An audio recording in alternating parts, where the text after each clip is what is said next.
மல்லி. விஜய் யாருக்கும் தெரியாமல் அந்த கார் மெக்கானிக் வேலையை ரொம்ப கஷ்டப்பட்டு முடிக்கிறாரு. விஜய்க்கு இது ரொம்ப கஷ்டமாக தான் இருக்குது. ஏன்னா கார் மெக்கானிக் வேலை அப்படிங்கிறது அவ்வளோ ஈஸி இல்லை. ஸோ ட்ரெஸ் எல்லாம் ரொம்ப அழுக்காகி கையெல்லாம் அங்கே கிழித்து முடித்து வேலையை முடிச்சுட்டு விஜய் கிளம்பி நேராக வீட்டுக்கும் வராரு. விஜய் இன்னும் காணுமே அப்படின்னு மல்லி ரொம்ப பதட்டமாக இருக்காங்க. ஏன்னா ஆஃபீஸ் வேலை 6 மணிக்கெலாம் முடிஞ்சிடும். மேபி ஒரு 7 மணிக்கெலாம் வந்திருக்கலாம். மணி 8 ஆக போகுது. ஆனால் விஜய் இன்னமும் வரவே இல்லையே, என்னாச்சு விஜய்க்கு அப்படின்னு மல்லி பதட்டமாக இருக்காங்க. ஃபோன் பண்ணலான்னு பார்த்தாலும் விஜய் ஏதாவது வேலையாக இருந்தாருன்னா பாவம், அவருக்கு டிஸ்டர்பாக இருக்குமே அப்படின்னு மல்லி பதட்டத்தில் இருக்கும்போது கரெக்டாக விஜய் அப்போ தான் வராங்க. விஜய் வந்த உடனே மல்லி ஓடி போய், விஜய் என்னாச்சு விஜய், உங்கள் ட்ரெஸ்லாம் ஒரே அழுக்காக இருக்குது, ஈரமாக இருக்குது, மூஞ்சி ரொம்ப வாடி போயிருக்கு, என்னாச்சு விஜய் உங்களுக்கு அப்படின்னு மல்லி கேட்க, ஒன்றும் இல்லை மல்லி, அதெல்லாம் ஒரு பிரச்சனையும் இல்லை அப்படின்னு விஜய் ரொம்ப கூலாக பதில் சொல்கிறாரு. ஆனால் மல்லியால் தாங்கிக்க முடியல. இல்லை விஜய், உங்களுக்கு ஏதோ ஆயிருக்கு, சொல்லுங்கள் விஜய், எனக்கு பார்க்கவே பதட்டமாக இருக்குது, என்னாச்சு விஜய்? ஐயோ மல்லி, அதெல்லாம் ஒன்றும் இல்லை மல்லி, வேலை கொஞ்சம் டைட்டாக இருந்துச்சு, அதான், வேறு எதுவும் இல்லை, கொஞ்சம் நடந்தே வந்தேன்னா அதான் ட்ரெஸ்லாம் வேர்த்துருக்கு, வேறு ஒன்றும் இல்லை மல்லி, வா போகலாம் உள்ள அப்படின்னு விஜய் இவ்வளோ சமாளிச்சிட்றாரு. மல்லியும் நோண்டி நோண்டி கேட்குறாங்க. ஆனால் விஜய் உடனே, என்ன மல்லி, வேலைக்கு போய்ட்டு டயர்டாக வந்திருக்கேன், பசிக்குது, சாப்பாடு தருவான்னு பார்த்தா இப்படி கேள்வியாக கேட்டுட்ருக்கேன் மல்லி. ஐயோ விஜய், சாரி விஜய், நான் ஏதோ ஞாபகத்தில் இப்படிலாம் பேசிட்டேன், வாங்க விஜய், உங்களுக்காக ஸ்பெஷலாக செஞ்சுருக்கேன் சாப்பாடு, நீங்கள் குளிச்சுட்டு வாங்க, நம்ம சாப்பிட்லாம் அப்படின்னு மல்லி விஜயை குளிக்க அனுப்புகிறாங்க. பாத்ரூம் போகிற விஜய் குளித்து முடிச்சுட்டு வெளியே வராரு. வெளியே வந்த உடனே நம்ம மல்லி விஜய்கிட்ட, விஜய் என்ன விஜய், கையிலலாம் கிழிச்சிருக்கு அப்படின்னு சொல்கிறாங்க. இல்லை மல்லி, தெரியல மல்லி, ஏதாவது மேபி ஃபைல் எடுக்கும்போது ரேக்கில் கிழிச்சிருக்கலாம். என்ன விஜய், பார்த்து கவனமாக செய்ய மாட்டிங்களா, ஏன் விஜய் இப்போ இருக்கீங்க?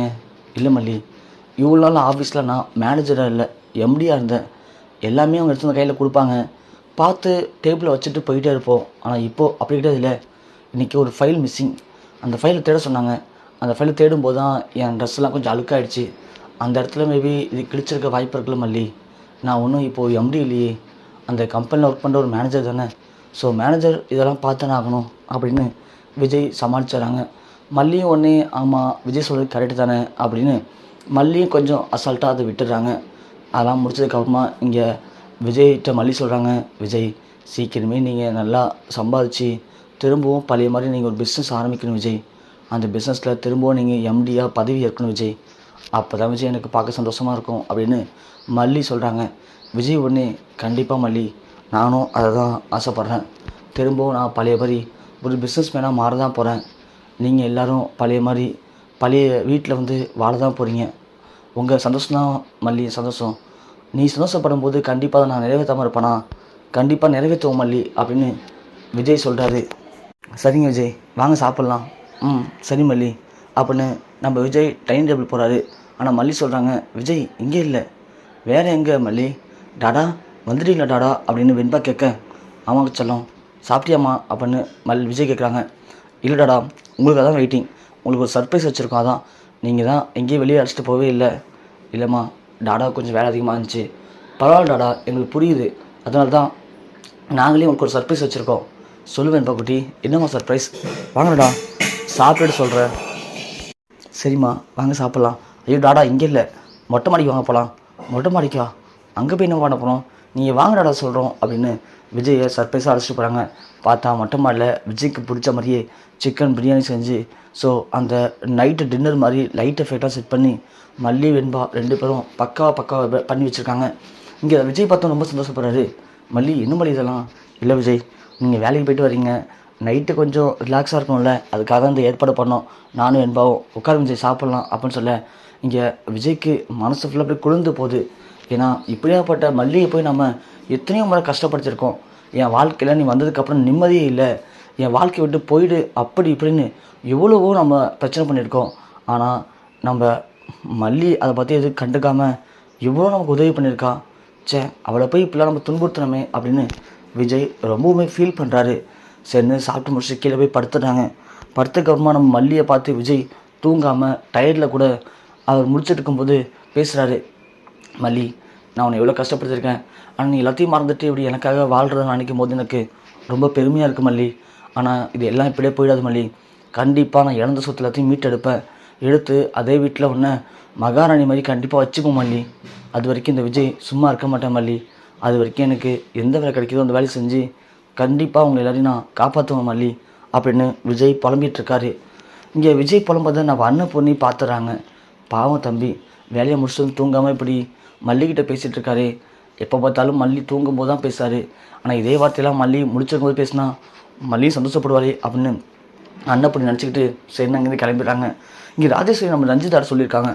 ஏன்னா மல்லி அந்த கோயிலில் திமிரா பேசினாங்க இல்லையா, அதுக்கு காரணம் விஜய்க்கு வேலை கிடச்சிச்சு. அப்படி விஜய் எங்கே வேலை கிடச்சி எங்கே போயிருக்கான் அது தெரிஞ்சால் அந்த வேலையை கெடுத்துட்டலாம். அப்படி கெடுத்துட்டோம்னா திரும்பவும் மல்லி கண்டிப்பாக இந்த மாதிரி திமிரா பேச மாட்டான். ஏன்னா விஜய்க்கு வேலை கிடச்சிச்சு அப்படிங்க திமிரு தானே பேசிகிட்டு இருக்கா அப்படின்னு ரஞ்சிதா கிட்டே சொல்லியிருந்தாங்க. ஆனால் ரஞ்சிதாவும் தேடி பார்க்குறாங்க, அவங்களுக்கு விஜய் எங்கே வேலைக்கு போகிறாருன்னு தெரியல. அதனால நம்ம ராஜேஸ்வரி ரஞ்சிதாவை கண்டபடி திட்டி விட்றாங்க. முன்னாடி நினச்சிட்டு இருக்க நீ மனசில் உங்ககிட்ட எந்த வேலை கொடுத்தாலும் நீ செய்யவே மாட்டேற.